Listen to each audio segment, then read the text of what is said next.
So, in this video series, we are here to discuss the 2025 solutions along with how easily you can crack the prelims examination with using of tricks and insights which we will be sharing in this video. तो आप क्या करिए इस video में जो भी आपको बताया जाए उसको एक शॉर्ट नोट्स टाइप बना लीजिए। जितने भी आपको ट्रिक्स बताए जाएंगे, ट्रिक्स नंबर वाइज आपको बताए जाएंगे, वो आप नोट करते जाइए। एक दो जितनी भी होगी वो आपको ईजिली इन ट्रिक्स का यूज़ करके मैं आपको बता देता हूँ एक बार इस पैटर्न क्या रहेगा। देखिए हमारा जो कॉन्सेप्ट है 2026 प्रीलिम्स का 120 प्लस मार्क्स का, उसमें ये रहेगा कि फर्स्ट कंपोनेंट इसका रहेगा आपका बेसिक नॉलेज, जो कि तो आपको यूज़ करके आपको अराउंड 35 to 40 क्वेश्चन करेक्ट कराने पड़ेंगे, कर देगी। सेकंड जो कंपोनेंट रहेगा इसमें वो रहेगा हमारा प्रेडिक्शन। सो लास्ट टाइम आप देख सकते हैं हमारे चैनल पे, जो कि हम आगे डिस्कस भी करेंगे, कि जो हमारी टीम के प्रेडिक्शन है, because all the team members are around 5+ years of experience in content developing in big बड़े बड़े इंस्टीट्यूट में उन्होंने कंटेंट डेवलप किया है, तो उन लोगों को काफ़ी एक्सपीरियंस है। तो उसके बेसिस पे हम लोग जो प्रेडिक्शन करेंगे लास्ट में, और आपको कुछ टॉपिक लिस्टिंग देंगे, हर एक की लगभग 15 से 20 टॉपिक होंगे। उसमें से वो हिटिंग रेशियो अराउंड हर सेकंड, हर दूसरा टॉपिक लास्ट ईयर एग्ज़ाम में हिट करता है, तो 50% हिटिंग रेशियो रहता है।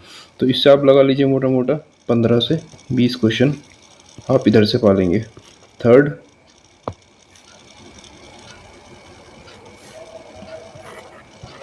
जो कंपोनेंट होगा वो होगा आपका ट्रिक्स एंड कॉमन सेंस। उससे आपके 15 से 20 क्वेश्चन शॉर्ट सही हो जाएंगे। तो ये आपका होता है 40 अराउंड 70, और 70 तो हम अपर लिमिट मान रहे हैं, अगर कम भी होता है तो 60 नेट आपके सही हो जाएंगे, जो कि अराउंड आपको 120 मार्क्स स्कोर करा देगा इजीली 226 के पेपर में। और ये आपको काफ़ी हेल्प करता है जब आपके मार्क्स 120 हेल्प होते हैं, तो आप जो रिज़ल्ट और उसके बीच का जो ड्यूरेशन 15 डेज़ का है, उसमें आप कोई जीएस का पेपर, जीएस 1-2 कोई भी आप 2 पेपर ईजिली 15 डेज़ में कर सकते हैं, और आप एक एज ले सकते हैं मेंस में अगर आपका स्कोर बढ़िया है। तो इसलिए अभी it's better to start early. So अभी हम इस पे बेसिकली आपको कुछ यहाँ पे इंसाइट्स देते हैं पिछले साल का पेपर डिस्कस करते हुए। तो जैसे कि हमने प्रेडिक्शन किया था लास्ट ईयर, लोग कहते थे काफ़ी अनप्रेडिक्टेबल पेपर है ऐसी चीज़। तो अगर आप उस रिसर्च करके हमने जो डाला था कि 10 से 15 क्वेश्चन 3 स्टेटमेंट वाले आएंगे, असर्शन रीजनिंग वाले, जो कि पता ही आपको statement 1, statement 2, statement 3 correct explanation नहीं, तो फिर ये ABC लेंथी क्वेश्चन होता है। बट इसको हम आपको कम कम यूज़ करे हुए, कम टाइम को यूज़ करे हुए सॉल्व करना कैसे होता है, जैसे 1 मिनट 2 मिनट में, तो वो उसके ट्रिक्स बताएंगे। फिर हमने डिस्कस किया था 20 पेयर क्वेश्चन, ये हमारा इतना हिट नहीं किया सेकंड वाला, बाकी सारी चीज़ें हिट करी जो हमने बताया था, वैसा ही पेपर आया। तो ये जस्ट आपको एडवांस में प्रिपेयर करने के लिए था। इस बार भी हम लोग ये चीज़ करेंगे। फिर हमने मैपिंग में बताया था कि south America is most important. 2 question वहाँ से आ गए साउथ अमेरिका से। एक तो एंडीज़ का आया, कितनी कंट्रीज से पास होता है। दूसरा आया कि जो इक्वेटर है हमारा, वो कौन कौन सी लेक से पास हो रहा है, वो भी साउथ अमेरिकन लेक्स उसमें दे रखी है, तो ये चीज़ भी यहाँ पे हिट करी। फिर दूसरा हमने जो बताई आपको लिस्टिंग दी थी, जैसे हम साइंस एंड टेक की 13 टॉपिक की लिस्टिंग दी थी, उसमें से आपके 9 क्वेश्चन अराउंड हिट कर गए 13 लिस्टिंग टॉपिक से। जैसे कि टॉपिक नंबर 2 हिट करा, उससे 1 क्वेश्चन आया। टॉपिक नंबर 4 से आपका 2 क्वेश्चन आए। टॉपिक नंबर 5 मशीन लर्निंग इन एआई से 1 क्वेश्चन। तो ऐसे इनसे काफ़ी हिटिंग रेशियो रहा। फिर नाटो हमने डिस्कस किया था इंपॉर्टेंट टॉपिक्स में, नाटो से क्वेश्चन आया। ब्रिक्स का जो मेंबरशिप हुई, न्यू मेंबरशिप इंक्लूड करे, इंडोनेशिया आया, तो वो उससे गया, तो वो चीज़ें रिलेवेंट थी। बस ये बताने का मकसद ये था कि इस साल के प्रीलिम से पहले भी आपको ज़्यादा ये जो मार्केट में चलता है, क्योंकि देखो जो कंटेंट बना रहा है बंदा, वो हम में से ही है, जो हम लोगों ने देखा है चीज़ें, तो वो कोचिंग को एक गाइडलाइंस आती हैं, तो उसके अकॉर्डिंग वो लोग 60 पेजेस 80 पेजेस मंथली बनाते हैं, जो कि इतना रिलेवेंट है नहीं। आपको जस्ट जो टॉपिक है, जो इम्पोर्टेंट टॉपिक जहाँ से क्वेश्चन आ सकता है हर एक सब्जेक्ट से, ज़्यादा नहीं 30 टॉपिक्स होते हैं पूरे ईयरली के, तो हम आपको 30 टॉपिक्स तक आपको निकाल के देंगे। आपको इसकी कोई टेंशन नहीं लेनी कि मुझे मंथली मैगजीन करनी है, या मुझे फलाना इंस्टीट्यूट के नोट्स करने ही हुए, मेरा द हिंदू नहीं हुआ, वो चीज़ें हम कवर करके आपको लास्ट में टॉपिक लिस्टिंग देंगे, आप करना। अभी आपका काम क्या है, अभी ये है कि आप बेसिक गलत ना करें। जो आपको बेसिक हिस्ट्री से क्वेश्चन आ रहे हैं, पॉलिटी से क्वेश्चन आ रहे हैं, ज्योग्राफी से आ रहे हैं, इकोनॉमी से आ रहे हैं, वो आप स्ट्रॉन्ग कीजिए, रेदर देन आप ब्लाइंडली फॉलो कर रहे हो और भाग रहे हो किसी इंस्टीट्यूट की मंथली मैगजीन के पीछे। ठीक है, तो आप अपने बेसिक भी अगर फाउंडेशन स्ट्रॉन्ग कर लेंगे तो फिर हम आपको एड ऑन करा देंगे थ्रू आवर प्रिडिक्शन सीरीज, जो कि हम बाद में लॉन्च करेंगे। तो हमारा लिमिटेड ग्रुप था, तो उससे काफ़ी लोगों को फ़ायदा हुआ, तो उन्होंने कहा कि इसे बड़े स्तर पे आप लोग लॉन्च कीजिए। तो उनके सपोर्ट से तो फिर हम लोगों ने सोचा चलो इसे ऐसा करते हैं और लोगों से डिस्कस करते हैं। तो अभी हम डिस्कस करेंगे 2025 का क्वेश्चन, और इसे हम बेसिकली 2 राउंड में करेंगे। अभी फर्स्ट राउंड हम लेते हैं, उसमें जो आपने बेसिक किया है तो उसको यूज़ करके और थोड़ा सा कॉमन सेंस यूज़ करके आप कैसे इजीली फर्स्ट राउंड में अराउंड 50 प्लस क्वेश्चन निकालें। तो फिर उसके बाद फिर सेकंड राउंड में हम लोग थोड़ा दिमाग लगाएंगे और कहाँ देखेंगे जो दो दो ऑप्शंस में फंस रहा है, वहाँ से कैसे आप आंसर्स को निकाल सकते हैं। ठीक है, it's all the game of strategy only. आपके पास प्रॉपर स्ट्रेटजी से अगर आप जाएंगे और हिट करेंगे टारगेट को, तो 2 आवर्स में आप बढ़िया 120 प्लस हिट कर देंगे, जो कि आपका टारगेट होना चाहिए। तो let's start the first question. आप एक और चीज़ करिए, आप जैसे मैं ट्रिक्स नंबर बताते रहूँगा, ट्रिक नंबर 1, ट्रिक नंबर 2, वही आप यूज़ करिए अपने पेपर में और वो लिखते रहिए।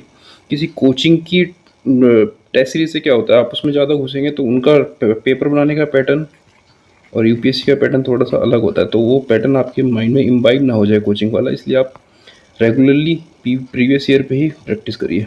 तो इसलिए पहला क्वेश्चन हो गया जैसे कि, अब देखिए, अब जैसे ट्रिक नंबर 1 आप नोट करिए। ट्रिक नंबर 1 के ऑड पे, ऑड फॉर ऑड, मैं यहाँ पे लिख देता हूँ आपकी, एक मिनट रुकिए।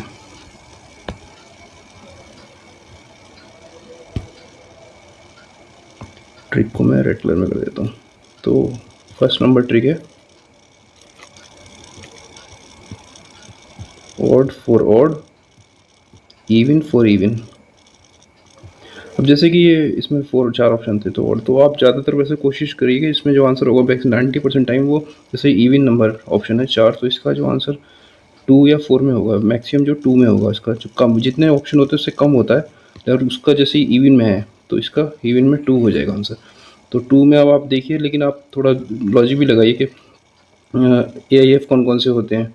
तो बॉन्ड स्टॉक आपको पता ही है, AIF नहीं, ये नॉर्मल जो ट्रेडिंग होती है उसके अकॉर्डिंग है। बॉन्ड्स में आपको जो कंपनी इनिशियली जो पैसा उठाती है मार्केट से किसी भी इसमें इन्वेस्ट करने के लिए, तो बॉन्ड्स होता है बॉन्ड होल्डर से। स्टॉक्स जैसे कि आप नॉर्मल जो बाय करते हैं स्टॉक्स, तो जैसे कि आप ग्रो हो गया या और जितने भी अपने ट्रेडिंग प्लेटफॉर्म वहाँ पे जो भी आप स्टॉक्स बाय करते हैं, तो वो स्टॉक्स, तो वो AIF नहीं है। अल्टरनेटिव इन्वेस्टमेंट फंड क्या होता है, हेज फंड हो गया, वेंचर फंड, कैपिटल फंड हो गया, जहाँ से जो कंपनी है वो अपना पैसा इन्वेस्टर से ना उठा के अलग जगह से कहीं से उठानी है, फंड वगैरह से यूज़ करती है, तो वो AIF से। इतना जानने की ज़रूरत है आपको, इसमें जो थोड़ा सा लॉजिक यूज़ करिए 2 ये हो जाएगा। ठीक है, ऑड, तो यहाँ पे फर्स्ट वाली tick odd for odd, even for even. इसी से देखिए इवन है, इवन नंबर्स 5 ऑप्शन, तो आप कोशिश करिए इसमें ज़्यादातर वो जो मोर प्रोबेबल है वो 5 का इवन क्या बनेगा 3। तो 3 वाले देखिए, तो ये देखिए 3 वाले देखिए, ज़्यादातर प्रोबेबिलिटी उनकी होगी। तो आप देखिए sources of income for reserve bank of India, तो जो इनकम के सोर्सेज है रिजर्व बैंक ऑफ इंडिया के, पहला क्या है, बाइंग सेलिंग गवर्नमेंट बॉन्ड को, हाँ करता है, ठीक है, वो भी सोर्स है। बाइंग सेलिंग फॉरेन करेंसी को, डॉलर्स को, जो डॉलर्स आता है RBI पे उसका बाय करना सेल करना, वो भी ठीक है, वो भी सोर्स हो गया। पेंशन फंड ये मैनेज नहीं करता, तो इसे कट करिए। पेंशन फंड EPF वगैरह मैनेज करता है, RBI का फंक्शन नहीं है। प्राइवेट कंपनी को लैंड करना, वो भी नहीं है, वहाँ से भी नहीं होता। तो 1 2 और फिर फिफ्थ भी देखिए। कोशिश अगर आप कभी भी ऐसा फंस जाए, जैसे A और D में अगर आप फंस रहे हैं, तो इवन ऑड फॉर ऑड का रूल का यूज़ कीजिए, और ऑड फॉर ऑड जैसे कि 5 का 3 यहाँ पे, तो फिर ये आंसर हो जाएगा। प्रिंटिंग डिस्ट्रीब्यूशन करेंसी नोट, जो कि होता है प्रिंटिंग से भी RBI अपना पैसा कमाती है। तो इतना आई थिंक क्लियर होगा रूल 1। अभी ये रूल 1 ही यहाँ पे यूज़ हो रहा है। यहाँ पे भी देखिए 3 है, तो मैक्सिमम 3 का क्या होगा, 3 का 1 होगा, तो आंसर वैसे इसका 1 होगा, लेकिन फिर भी अब देख लीजिए इसमें क्या क्या बोलती हैं। अब जैसे डायरेक्टरेट ऑफ इन्फोर्समेंट, ये एक्ट सही दे रखा है, enforcement of economic offence, but ये जो works under ministry of home, ये गलत दे रखा है, इसमें डिपार्टमेंट ऑफ रेवेन्यू होता है। जो कि दे रखी है मिनिस्ट्री ऑफ फाइनेंस। इसके अंडर ईडी आपको पता ही होना चाहिए, बेसिक इन्फॉर्मेशन यूपीएससी चाहता है आपको पता होना चाहिए कि जो ज़्यादा एजेंसी न्यूज़ में रहती है उनके बारे में तो बेसिकली जो आता रहता है न्यूज़पेपर वगैरह वो पता होना चाहिए इतना तो ईडी आपको पता है ये मिनिस्ट्री ऑफ फाइनेंस के अंडर वर्क करती है, तो पहला गलत हो गया। और डायरेक्टर ऑफ रेवेन्यू इंटेलिजेंस, जो कि रेवेन्यू से रिलेटेड जो भी इंटेलिजेंस वगैरह होती है उसे कलेक्ट करना, वो सब वो सही है। देखिए डिपार्टमेंट ऑफ मिनिस्ट्री फाइनेंस के अंदर, और ये कस्टम और इन सबको करना, इम्प्लीमेंट करना इसी में आ गया, तो सेकंड इसका करेक्ट हो जाएगा। थर्ड वाला देखो, directorate general of system data management, ठीक है, ये carries out big data analytics assist taxes, नहीं है, ये पॉइंट पर्टिकुलर पॉइंट गलत है। जब भी ज़्यादा बड़ा स्टेटमेंट हो, ज़्यादा लॉन्ग, ज़्यादा मोर प्रोबेबली उसमें कहीं ना कहीं गलत होता है। जैसे डायरेक्टर, ये जो इसका फंक्शन है वो है गवर्नमेंट की आईसीटी जो स्कीम्स होती हैं, आईसीटी स्कीम्स को इम्प्लीमेंट करना, वो कैसे और बेटर वे में इम्प्लीमेंट हो सके, वो इसका काम होता है डायरेक्टर जनरल, ठीक है। बिग डाटा एनालिटिक्स वगैरह अभी इतना रिफॉर्म हुआ नहीं है, तो इसका odd fraud even for even से रूल से भी आप लगा सकते हो, तो ओनली वन हो जाएगा। फिर अगला आते हैं, ठीक है। अब इसमें जैसे जब भी ऑर्गेनाइजेशन आए, सेकंड रूल आप देख लो, फर्स्ट रूल हो गया, सेकंड रूल हो गया, organisation are wrong most of the time. हमेशा नहीं कह रहा हूँ but most of the time आप देखोगे तो ऑर्गेनाइजेशन गलत होगा, क्योंकि देखो कोई भी कंसेप्चुअल चीज़ को तो गलत करना बहुत मुश्किल है, but factual cheese he UPSC change कर सकता है। तो इसमें फैक्चुअल क्या होगा, जैसे आरबीआई फैक्चुअल चीज़ है, तो आरबीआई को किसी ऑर्गेनाइजेशन को रिप्लेस कर सकता है इजली, तो वही इस पर हमें ध्यान देना चाहिए। सेकंड रूल ये हो गया, organisations are generally wrong most of the time. तो जैसे कि RBI mandates all listed companies to submit, अब ये कंपनीज वगैरह से जो डीलिंग्स होती है उसमें कभी आरबीआई इन्वॉल्व नहीं होता है, तो उसमें हमेशा ऑर्गेनाइजेशन लाइक सेबी, ईडई, ये सब इन्वॉल्व होते हैं, तो वैसे ही आप इसे काट दोगे, आरबीआई का कोई फंक्शन नहीं होगा। फिर second, in India company submitted BRSR make disclosure in the report eight non financial nature, बहुत जनरलाइज स्टेटमेंट है, तो ये ठीक होगा। तो थर्ड रूल यहाँ से रूल नोट कर सकते हो कि जनरलाइज्ड स्टेटमेंट और जनरली करेक्ट, तो आपने ये तीन रूल अभी तक नोट कर लिए। अब आते हैं स्टेटमेंट 1-2 वाले क्वेश्चंस पे। अभी इसका मैं थोड़ा आपको बेसिक बता देता हूँ। जैसे भी स्टेटमेंट,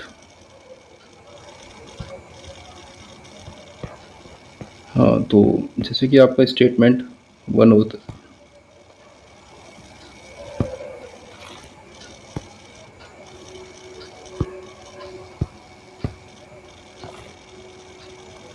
क्या, हाँ, जैसे कि आपका स्टेटमेंट 1 हुआ, स्टेटमेंट 2 हुआ, तो आप पहले इंडिविजुअली चेक करो कि स्टेटमेंट 1 और स्टेटमेंट 2 आपस में करेक्ट है कि नहीं करेक्ट है।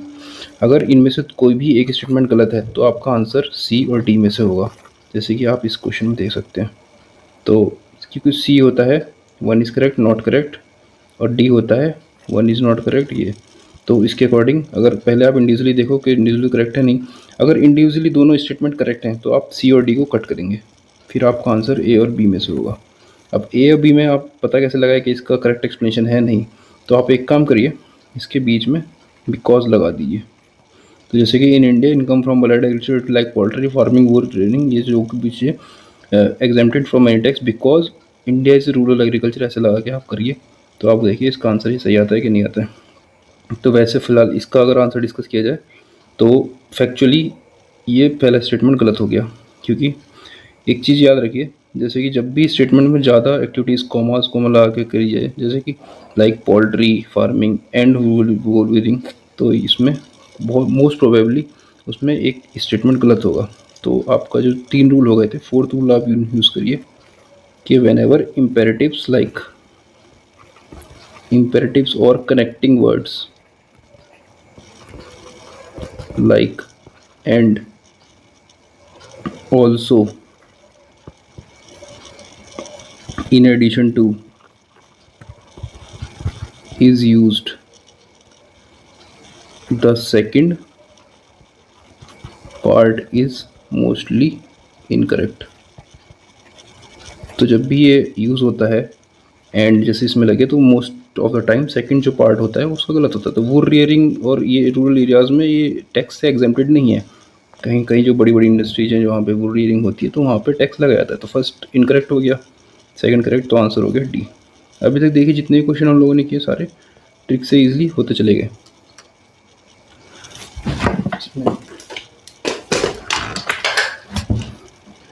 अब क्वेश्चन नंबर 6 पे आते हैं। अभी ये हम फर्स्ट उसमें ही कर रहे हैं, फर्स्ट ही राउंड चल रहा है अभी, लगभग क्वेश्चन ईजिली थे तो हमने कर लिया। अब इसमें देखो आपको इन जब भी ऐसे ज़्यादा हो ना ऑप्शंस में, जैसे केवल एक नहीं है यहाँ पे, दो तो है मिनिमम, 1 2 1 3 सेकंड थर्ड, तो दो तो है मिनिमम और 3 भी है। तो आप इनकरेक्ट ढूंढो, इनकरेक्ट इसमें से क्या होता है, मिनरल चलो कर सकता है, नहीं पता क्या पता ज्वाइन किया हो। बट इस सेकंड देखो, India's resources country in all the 30, ऐसा कैसा पॉसिबल है ऑल द 30 क्रिटिकल मिनरल्स, और आपको पता है अगर ऐसा कुछ होता तो हम लोग इतना इंपोर्ट नहीं करते। और कुछ कुछ मिनरल्स तो ऐसे हैं जो कि इंडिया में मिलते ही नहीं है, तो उसके लिए हमें बाहर से इम्पोर्ट डिपेंडेंसी काफ़ी ज़्यादा है हमारी। तो सेकंड तो वैसे ही रॉन्ग हो गया जनरलाइज। अब जैसे ही सेकंड रॉन्ग होता है आप सीधा सी पे आंसर मार दिया आपने, ठीक है, ये इजीली हो गया। अब आते हैं 3 स्टेटमेंट क्वेश्चंस। देखिए इस क्वेश्चन के लिए मैं आपको बताता हूँ ट्रिक्स, कैसे आप इन क्वेश्चंस को ईजिली हैंडल कर सकते हैं। देखिए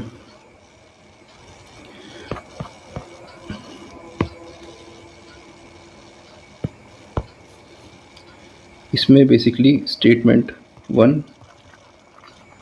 स्टेटमेंट 2, स्टेटमेंट 3, स्टेटमेंट 1 को कभी मत देखना, वो हमेशा करेक्ट होता है, ठीक है। अब आते हैं स्टेटमेंट 2 और सी में। अगर स्टेटमेंट 2 और 3 में से कोई भी एक स्टेटमेंट इनकरेक्ट है, आपको देखना है अगर कोई भी एक स्टेटमेंट इनकरेक्ट है, एनी वन इनकरेक्ट, तो आंसर आ जाएगा आपका सी। अभी की मेरी बात सुनिए, मैं आपको दिखा दूंगा ऑप्शन, ठीक है, इतनी बात समझिए। अगर स्टेटमेंट 1 तो हमेशा सही रहेगा, 2 और 3 में कोई भी इनकरेक्ट है तो आंसर आ जाएगा सी। अगर स्टेटमेंट 2 और 3 दोनों इनकरेक्ट हैं, इफ बोथ इनकरेक्ट, तो आंसर आपका आ जाएगा डी। अब एक बार सी और डी को देखिए है क्या। Only one of the statement second and third is correct and that explain one, ठीक है सर, ये only one is incorrect, one correct, तो नाइदर ऑफ सेकंड और नॉर वन इज करेक्ट, तो ये डी हो गया, सी और डी हो गया। ये आपका फर्स्ट केस है। सेकंड केस में क्या होता है, अगर मानिए स्टेटमेंट 1 तो सही है ही है हमेशा, 2 और 3 भी दोनों सही हैं, तो 2 और 3 सही है, तो आप सी और डी को कट करिए, सी और डी में आंसर नहीं होगा, आंसर या तो ए होगा या बी होगा। अब आप वही पिछली वाली ट्रिक स्टेटमेंट 1 के बाद लगाएंगे बिकॉज, स्टेटमेंट 1 के बाद लगाएंगे आप बिकॉज, और फिर स्टेटमेंट 1 बिकॉज लगाने के बाद आप चेक करेंगे कि ये क्या यहाँ पे फिट बैठ रहा है या ये फिट बैठ रहा है, दोनों फिट बैठ रहे हैं क्या नहीं। अगर दोनों फिट बैठ रहे हैं बिकॉज लगाने के बाद, अगर दोनों फिट बैठ रहे हैं तो आंसर हो जाएगा ए। अगर केवल एक ही फिट बैठ रहा है तो आंसर हो जाएगा बी। समझ गए, बस इतनी सी है इसकी ट्रिक है करने की। अब देखिए इसमें देखिए as regard to return from investment, ये तो आपको हमेशा सही रहेगा। Bond holders are lender to company where stock holders are its owner, सही बात है। बॉन्ड होल्डर जो होते हैं वो लेंडर होते हैं, जब कंपनी इस्टेब्लिश होती है तो बॉन्ड होल्डर का पैसा लगता है उसमें। स्टॉक होल्डर जैसे आपने स्टॉक खरीदा तो आप ओनर हो गए, आपने अगर 1% का स्टॉक खरीदा आप 1% के ओनर हो गए कंपनी के, तो ठीक है स्टेटमेंट है। फॉर रीपेमेंट, जब भी रीपेमेंट पर्पस आएगा, जब भी रीपेमेंट करना होगा तो बॉन्ड होल्डर को प्रायोरिटाइज किया जाएगा ओवर स्टॉक होल्डर के, ये भी सही बात है, तो ये भी आपको पता होना चाहिए। अब ये मतलब ये दोनों सही हैं, तो सी और डी को आप काटो, अब बचेगा ए और बी में से। अब देखो बिकॉज लगा के, as regard to return from any bond holder generally consider to relatively lower risk, तो इसमें कह रहा है बॉन्ड होल्डर लोअर रिस्क पे रहते हैं, क्यों, क्योंकि bond holder are lender to company, ठीक है ये पहला भी सही बन रहा है, और रिपेमेंट पर सी दूसरा भी सही बना, तो इसका आंसर ए हो जाएगा, दोनों करेक्ट एक्सप्लेनेशन हो जाएंगे इसके, ठीक है। अब 3 स्टेटमेंट वाला क्लियर हो गया आपको जहाँ तक मुझे लगता है। अब थर्ड बाई है,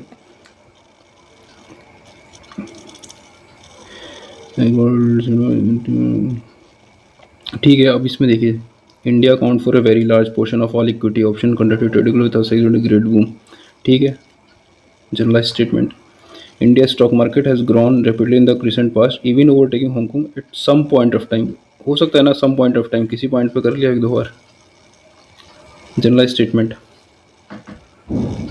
third, there is no regulatory body either to warn the small और द रेगुलेटरी सिस्टम, ऐसा कैसे हो सकता है, मतलब गवर्नमेंट की कोई रेगुलेटरी बॉडी नहीं होगी, सेबी वगैरह का क्या काम है फिर, ठीक है। तो थर्ड गलत हो गया। तो बहुत ही जो एक्सट्रीम वाले होंगे, अब आपका 4 रूल हो गए थे, 5वां रूल आप लिख लीजिए, 5th रूल लिख लीजिए। एक्सट्रीम स्टेटमेंट और मोस्टली इनकरेक्ट। तो ये काफ़ी एक्सट्रीम हो गया कि कोई रेगुलेटरी बॉडी नहीं है, ना ही फिर उसे और एक्सट्रीम कर रहा है क्या, either to warm small investment और रिस्क ऑप्शन, तो ये इनकरेक्ट हो जाएगा। तो आपका फिफ्थ रूल हो गया। हाँ, थर्ड आपने काटा तो आपका आंसर 8 हो गया। ठीक है, नेक्स्ट पे आते हैं। नेक्स्ट वही 3 स्टेटमेंट। सर्कुलर इकोनॉमी पहला तो सही ही होगा। Circular reduce the use of raw materials inputs.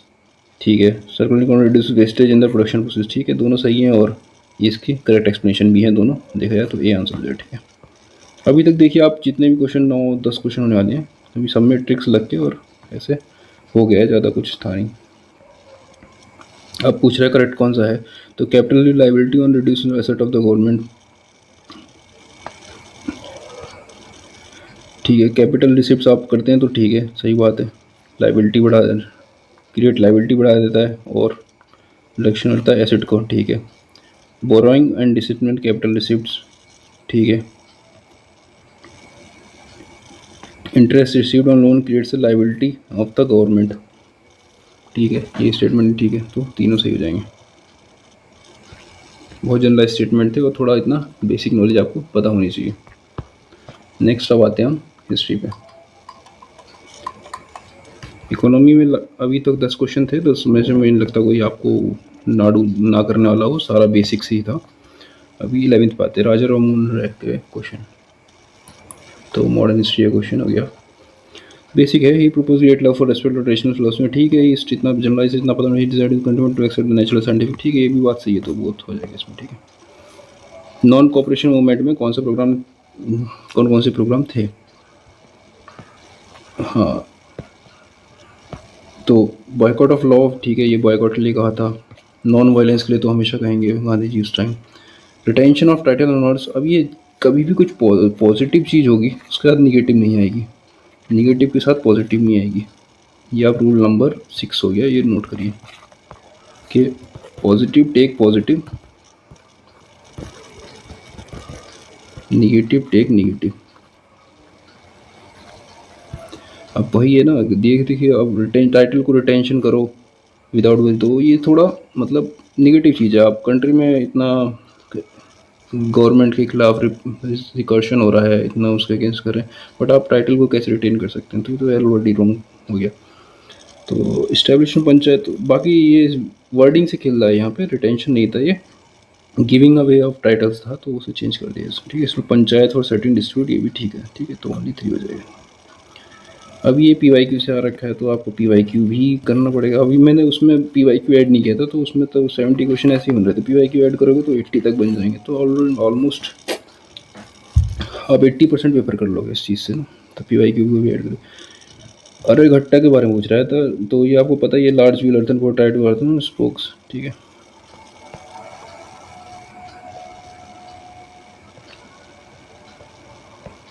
अब ये देखिए एक आप ये 6th रूल हो गया। 7th रूल आप नोट करिए, पॉपुलर नेम इज आंसर।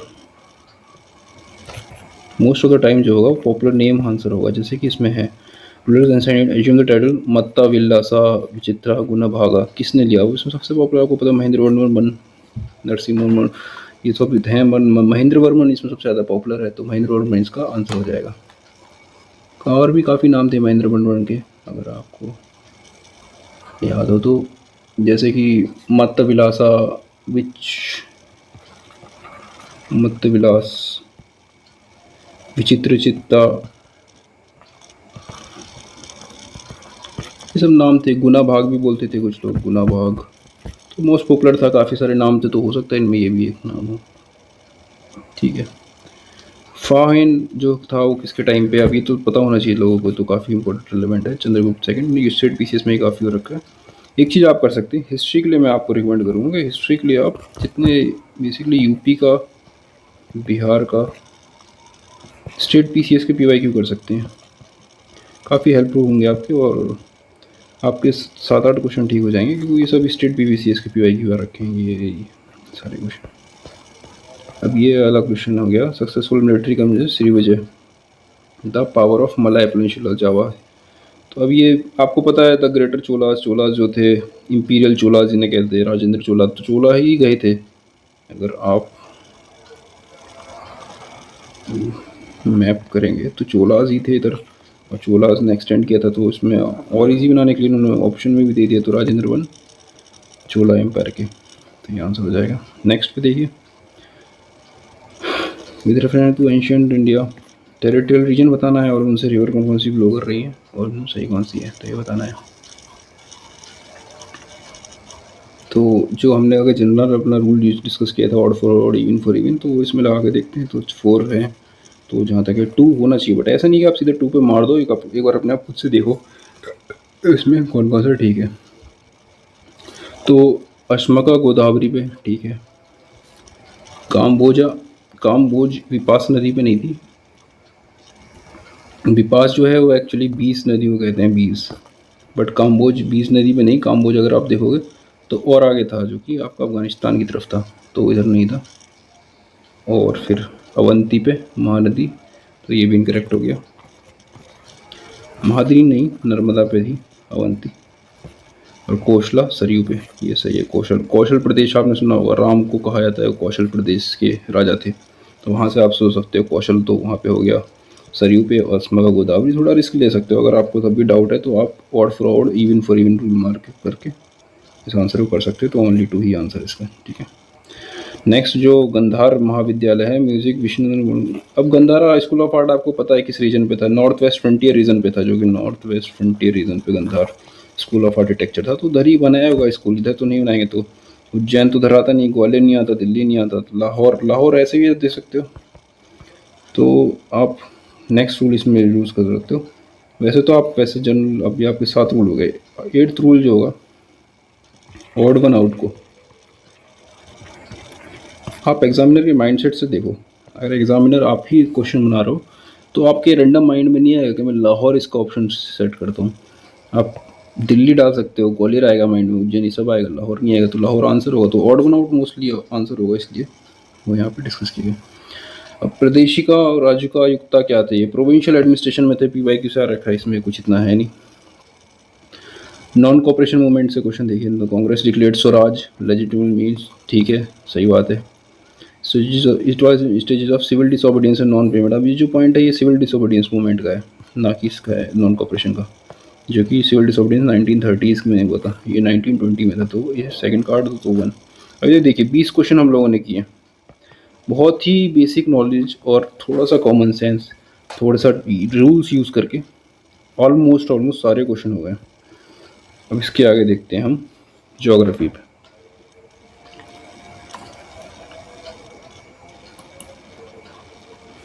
अब देखिए, अभी नाटो इतना कोई नहीं पढ़ता है कि कौन कौन सी कंट्रीज़ हैं नाटो के, 32 कंट्रीज़ हैं, 32 कौन याद रखेगा। देखिए फिर अब कुछ तो करना पड़ेगा, कुछ नहीं आ रहा है तो लास्ट तो आपको बता ही दिया, odd for odd, even for even लगाओ, तो 6 का क्या लगेगा, 4 लगेगा, इवन का इवन, 6 का 4, 6 का 4 आंसर होगा। आंसर तो यही है 6 का 4, बट फिर भी अब आपको लग रहा है अगर रिस्क लेने पे आ जाए नौबत, तब रिस्क लो, वरना अगर आप इजीली 70+ क्वेश्चन करेक्ट कर रहे हो या 60+ करेक्ट है आपके, तो आप ज़्यादा रिस्क लेने की जरूरत है नहीं। तो वैसे इसका आंसर 4 ही है, और जैसे कि इसमें अब कंट्रीज़ हैं कौन कौन सी हैं, अब वो तो शायद मुझे भी याद नहीं है, बट ठीक है। ओ ऑस्ट्रिया है, वेनेजुएला है, चल ठीक है। अब ये तो out of context he question है, बस रिस्क ले सकते हो, इसमें भी सेम रूल यूज़ कर लो आप, 6 हैं तो वैसे ये तो पता होना चाहिए, इतना कुछ नहीं है। वेनेजुएला है, कोलंबिया है, इक्वाडोर भी है, ब्राज़ील से होगा, पैराग्वे नहीं है, पैराग्वे थोड़ा हट के ईस्टर्न साइड में आता है, और कोलंबिया भी है, और तो इसका 4 ऑप्शन हो गए। ब्राज़ील इसका नहीं है, तो ब्राज़ील हटा देते हैं, तो ब्राज़ील और पैराग्वे ना होके बोलिविया, कोलंबिया ये सब हो गए, तो ओनली 4, ठीक है। देख रहे हो अभी तक सब में ट्रिक्स यूज़ हो रही हैं, तो इसमें भी 6 का 4 हो गया है, तो ये भी 4 आंसर हो गया। नेक्स्ट जो है वो है वाटर बॉडीज़ कौन कौन सी इक्वेटर से पास हो रही हैं। तो अब लेक टंगानिका, अब इक्वेटर से हम जनरली पढ़ते हैं, इक्वेटर से ये क्वेश्चन पूछा गया है क्योंकि इक्वेटर से हमें पता है कि लेक विक्टोरिया पास होती है। बाकी इसके अलावा अगर कोई लेक पास हो रही होती तो हमने वो चीज़ पढ़ी होती। तो ये आपके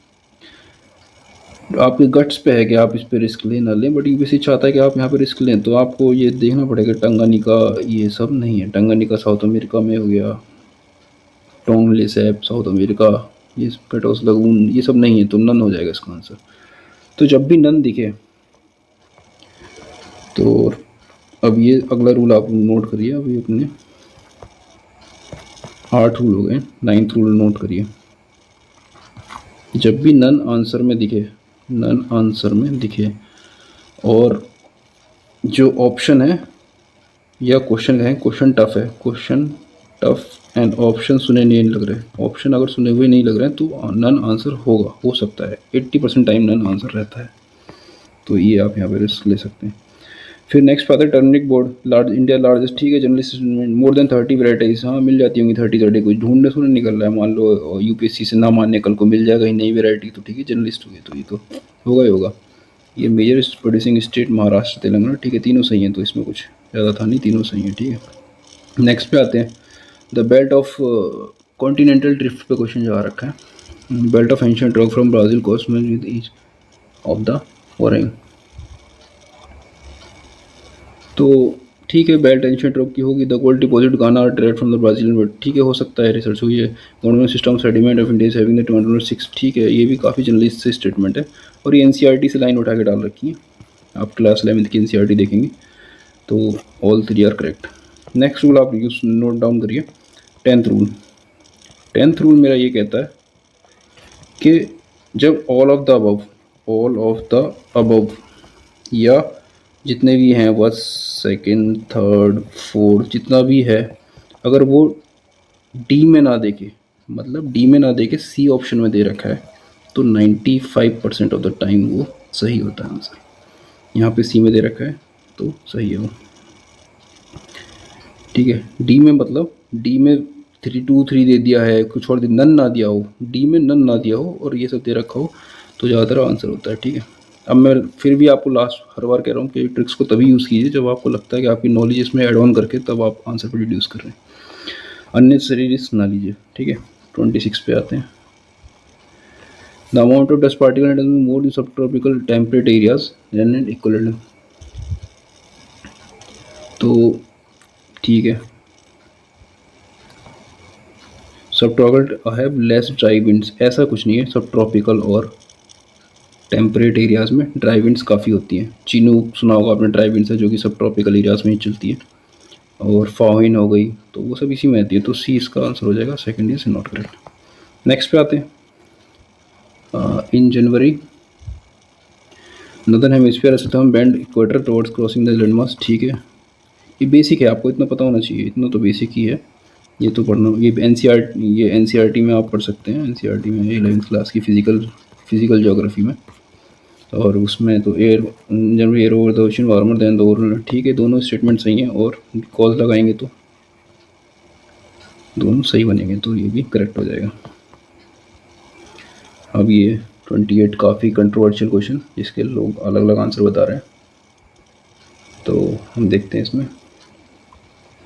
पहला तो मैंने बता दिया, पढ़ने की जरूरत नहीं है, पहला नहीं पढ़ना है, दूसरा पढ़ना है। चौक इज पोरस एब्जॉर्ब, ठीक है। अब ये कह रहा है clay is not at all porous, ऐसा थोड़ा ना है, थोड़ा बहुत तो पोरस हो सकती है, not at all.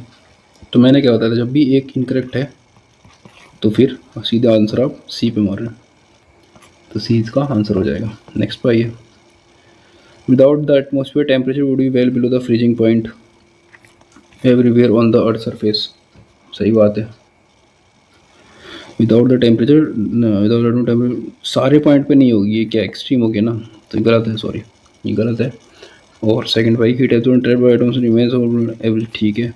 Atmosphere gases, अब फर्स्ट आपने गलत कर दिया तो वैसे भी सीधा आप आंसर पे जाएंगे, डी पे जाएंगे, तो डी यहाँ पे आंसर हो जाएगा।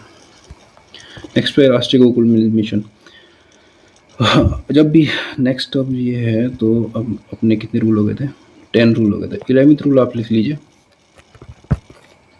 स्कीम्स के क्वेश्चंस, स्कीम्स के जब क्वेश्चन होंगे तो पॉजिटिव साइड हमेशा सही होगी। जो पॉजिटिव साइड दिखा रही है स्कीम वो सही होगी। ये पॉजिटिव साइड दिखा रही है कि it is important for upliftment, ये ठीक है। इट वॉज इनिशिएटेड फॉर ये, जिसके लिए ठीक है, ये भी सही है, दोनों सही है। तो स्कीम्स में जब भी पॉजिटिव साइड्स होगी वो सही होगी। तो 11 रूल्स हमारे हो गए, ठीक है। अब 31st क्वेश्चन पे आते हैं। अभी तक मुझे नहीं लगता कोई दिक्कत आ रही होगी किसी क्वेश्चन में। Studies indicate the carbon emission from cement industry. ये पहला तो हमेशा सही होता है, तो हमने पढ़ने की जरूरत ही नहीं है। सेकंड देख, सिलिकॉन में clay is mixed with limestone while manufacturing cement, सही बात है। Limestone is covered into lime during clinker production for cement manufacturing, ये भी दोनों सही है, दोनों स्टेटमेंट सही है। अब आप देखिए कि करेक्ट एक्सप्लेनेशन है कि नहीं है। Global warming, more than 5% of global warming emissions silicon mix with limestone while manufacturing cement, limestone is converted into limestone. इसका जो ये वाला स्टेटमेंट है केवल ये सही निकल रहा है, तो इसका आंसर आ जाएगा बी, जो इसकी करेक्ट एक्सप्लेनेशन है।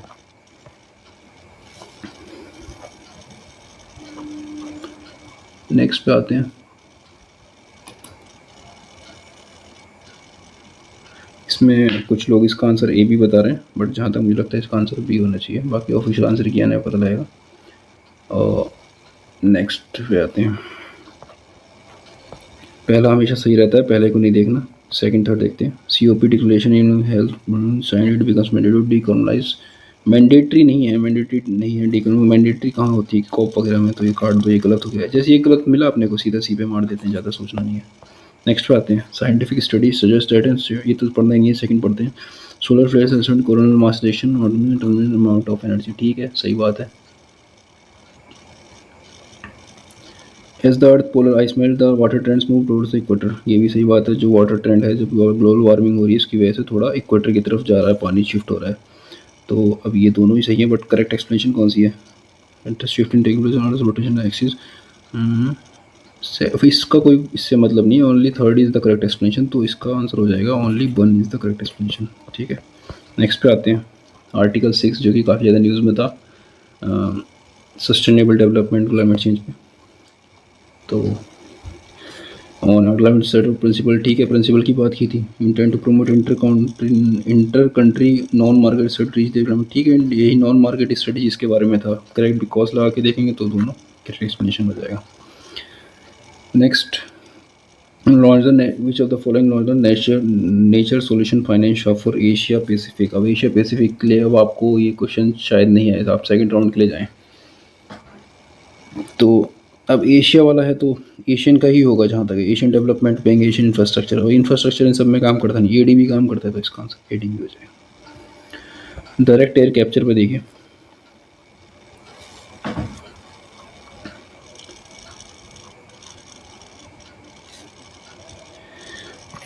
टेक्नोलॉजी, जब भी टेक्नोलॉजी का क्वेश्चन हो तो अनलिमिटेड, पॉइंट नंबर 12 लिखिए। टेक्नोलॉजी के क्वेश्चन में अनलिमिटेड पोटेंशियल है, तो मैक्सिमम जो होंगे वो करेक्ट ही होंगे इसके। जैसे कि डायरेक्ट एयर कैप्चर का कह रहा है, तो इट कैन बी यूज, ठीक है, अभी नहीं करते, क्या पता फ्यूचर में हो जाए। वैल्यूएबल अप्रोच फॉर प्लास्टिक, ठीक है। Aviation more source of combining hydrogen, ठीक है, तीनों सही है, इसमें ज़्यादा कुछ सोचना नहीं है। जो मैंने बताया भी था, जब सी में आ जाए तो मैक्सिमम ज़्यादातर सही रहता है। पिकॉक टेरेंटुला गूटी डोनल कसलो, अब ये पिकॉक टेरेंटुला ये कौन सा प्रजाति है? कई लोग तो इसे समझेंगे पिकॉक के बारे में बात कर रहा है, क्या बात कर रहा है, तो अब ये आप छोड़ सकते हैं। But it is omnivorous Christian, और ये जनरली अगर यूपीएससी को चेंज भी करना होगा तो वो ये कार्निवोरस का ओमनीवोरस का हर्बीवोरस वही कर सकता है, तो इसमें आप ले सकते हैं, ये रॉन्ग हो गया। ओनली लिमिटेड सम फॉरेस्ट एरिया, ठीक है, सम फॉरेस्ट एरिया तक हो सकता है, हर जगह थोड़ा ना मिलेगा। Natural habitat is in arboreal, natural habitat में ये आर्बोरियल स्पीसीज है, ठीक है, दोनों सही है। सेकंड और थर्ड इसका आंसर हो जाएगा। नेक्स्ट पे आते हैं। CO2 emission in India is less than, ये तो काफ़ी कम हो, इतना नहीं, लगभग 1 टन से ऊपर होता है। 1 टन से ऊपर तो हर कंट्रीज में है लगभग, तो ये तो वैसे ही होगा। फैक्चुअल है, फैक्चुअल। अगला रूल ये भी लिख लीजिए,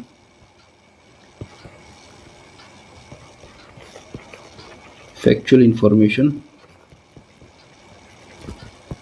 इज मोस्टली इनकरेक्ट, तो फैक्चुअल इन्फॉर्मेशन है, इसलिए यूपीएससी चेंज कर सकता है, तो वो चेंज कर दिया। तो यहाँ पे रॉन्ग, जैसे फर्स्ट आपको रॉन्ग कर दिया तो आपका ऑप्शन सेकंड और थर्ड में रह गया। आप सेकंड तो ठीक ही है, तो थर्ड देखिए इलेक्ट्रिसिटी है, हीट और ठीक है, सही बात है, इलेक्ट्रिसिटी और हीट सबसे ज़्यादा ठीक है।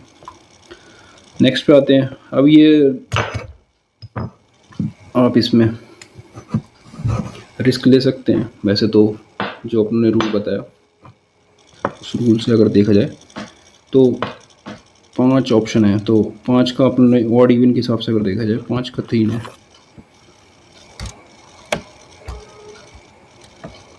तो 5 के 3 रूल से देखा जाए तो इसका आंसर हम 3 मार देंगे, तो बाकी तो आंसर भी 3 है।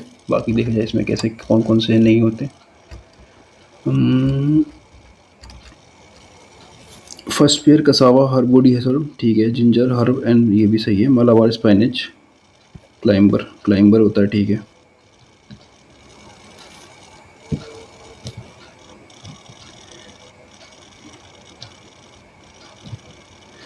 मिंट एनिमल श्रब नहीं है। पपाया वुडी श्रब नहीं है, ठीक है। 2 कट गए।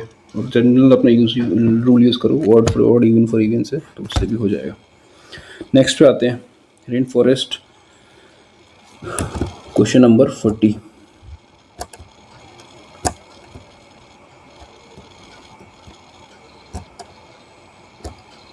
तो rainfall produce more oxygen than produce by ocean, ठीक है। Marine phytoplankton bacteria produce 50% oxygen. अब ये दोनों कंट्रेरी स्टेटमेंट है। अगर मराइन फाइटोप्लैंक्टन्स और ये 50% वर्ड ऑक्सीजन होंगी तो इसका जो ये है इसके कंट्रेरी होंगी। तो 14th रूल आप यूज़ करिए, only one statement is correct out of contrary. तो इसमें फर्स्ट वाला गलत हो जाएगा। सेकंड बेरिन फाइटोप्लैंक्टन करता है, सेकंड सही है। थर्ड देखते हैं, well oxygen surface water contain several folds higher oxygen than in atmospheric air. ये गलत है आपका, इसका आंसर हो जाएगा 2 ओनली।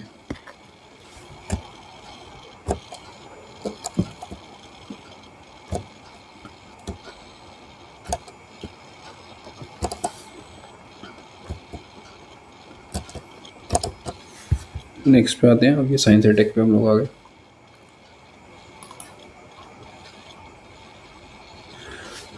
अनलिमिटेड पोटेंशियल वाला जो इसमें consider alternative power train vehicles, ठीक है। अल्टरनेटिव में क्या क्या हो सकता है, ये फ्यूल बैटरी इलेक्ट्रिक भी हो सकता है, फुल इलेक्ट्रिसिटी, साथ 3 हो सकते हैं, इसमें कुछ नहीं।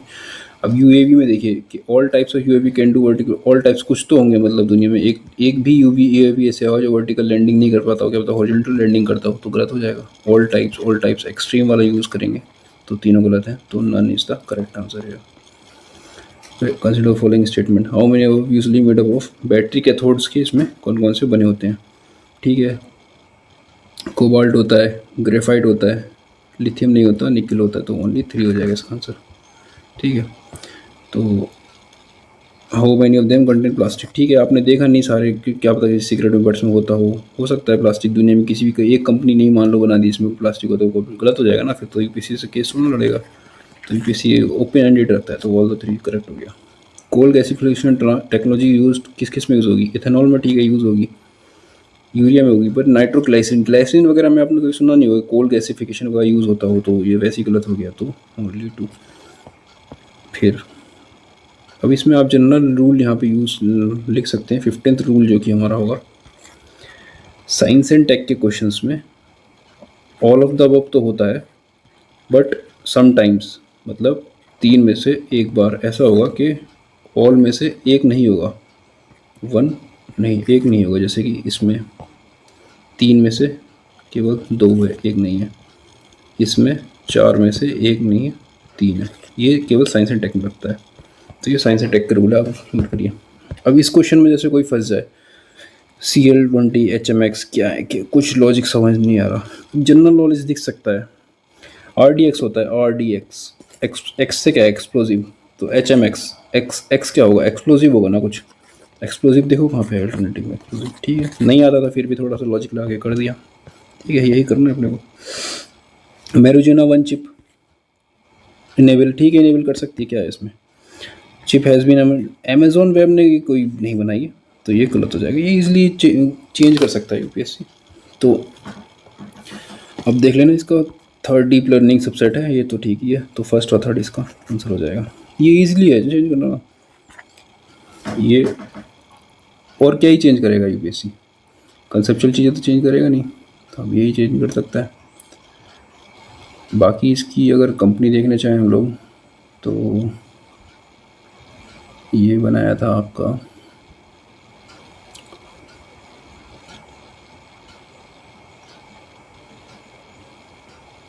माइक्रोसॉफ्ट ने बनाया था ये, ठीक है। नेक्स्ट पे आते हैं, मोनोक्लोनल एंटीबॉडीज़, ठीक है, manmade protein, they are manmade proteins, ठीक बात है। तो इम्यूनोलॉजी लेवल ठीक है कर सकते हैं, they are using to Nipah virus, अभी नहीं हो, क्या पता नए फ्यूचर में हो जाए, तो इसलिए तीनों ही सही हो जाएंगे, इसमें कुछ है नहीं, ठीक है। नेक्स्ट पे आते हैं, no virus, no no no, जब भी नो नो आ जाए या फिर जैसे इसमें आ गया था ऑल, तो वो तो आपको फ्री में गिफ्ट दे रहा है यूपीएससी, और कुछ नहीं। ये एक्सट्रीम में हो गया ना आपको, ये भी एक्सट्रीम है, कोई तो एक वायरस हो सकता है वर्ल्ड में, कोई एक वायरस हो जाए कहीं, किसी को नहीं मिल जाए, अभी नहीं है, मिल जाए फ्यूचर में मिल जाए, तो ओपन एंडेड, ठीक है। तो ये भी एक्सट्रीम हो गया, तो फिर क्या पूछ रहा है, करेक्ट पूछ रहा है, तो नन हो जाएगा, कोई भी करेक्ट नहीं है। 50 पे आते हैं, activated carbon is a good, ठीक है, पहला तो देखना ही नहीं है, सेकंड देखते हैं। Activated carbon is large surface strong potential to absorb heavy metals, ठीक है। Activated carbon can be easily synthesised from environmental wastage and high content, easily synthesised from environment, नहीं ये थर्ड स्टेटमेंट रॉन्ग है। Can not be, इसे synthesis करने में बहुत ज़्यादा फोर्स लगती है, सब्सटेंशियल कॉस्ट आती है, तो नॉट ईजिली सब्सटेंशियल, तो थर्ड रॉन्ग। जब भी मैंने बताया था, जब भी एक करेक्ट इनकरेक्ट हो जाएगा तो सीधा आंसर सी पे हमारी। तो आई थिंक काफ़ी लंबी वीडियो हो गई, तो 50 क्वेश्चन हाफ पेपर हमने डिस्कस कर लिया। बाकी इसका जो लिंक है अपने ग्रुप का, वो मैं डाल दूँगा, और नेक्स्ट वीडियो जल्दी आती है, और उसमें बचे हुए 50 क्वेश्चन हम लोग डिस्कस करेंगे। बाकी आप बताइए कमेंट सेक्शन में आपको और क्या इसमें चाहिए चेंजेस, और क्या हम चीज़ ऐड ऑन कर सकते हैं। बाकी thank you for my side and best of luck, बढ़िया से प्रिपेयर कीजिए, और ये जो ट्रिक्स वगैरह जो भी चीज़ें बताई गई हैं, वो अभी से आप अप्लाई कीजिए, अभी से पेपर एनालाइज कीजिए, 10 साल का, 15 साल का, इवन 20 ईयर्स तक जाइए आप, देखिए क्या क्या हो सकता है, क्या क्या ट्रिक्स लग रही हैं। बाकी जो मैंने चीज़ें बताई वो वर्क करेंगी, और ऐसा नहीं होगा आपको लगेगा शायद इस साल ये चीज़ ट्रिक्स या फिर जो कहिए जो लॉजिकल गैसिंग है वो इस साल यूज़ नहीं हो रही पेपर में, कुछ अलग आ गया है पेपर, बट ऐसा नहीं है, हर साल यूज़ होती है, बस यूज़ करना आना चाहिए आप, उसके बिना आप इतना ज़्यादा स्कोर नहीं कर सकते। अभी आप 120+ अगर आपको करना है, अभी आप फाउंडेशन जो आपकी फाउंडेशनल जितनी भी हैं उन चीज़ों को रिवाइज़ करते रहिए। Best of luck, thank you.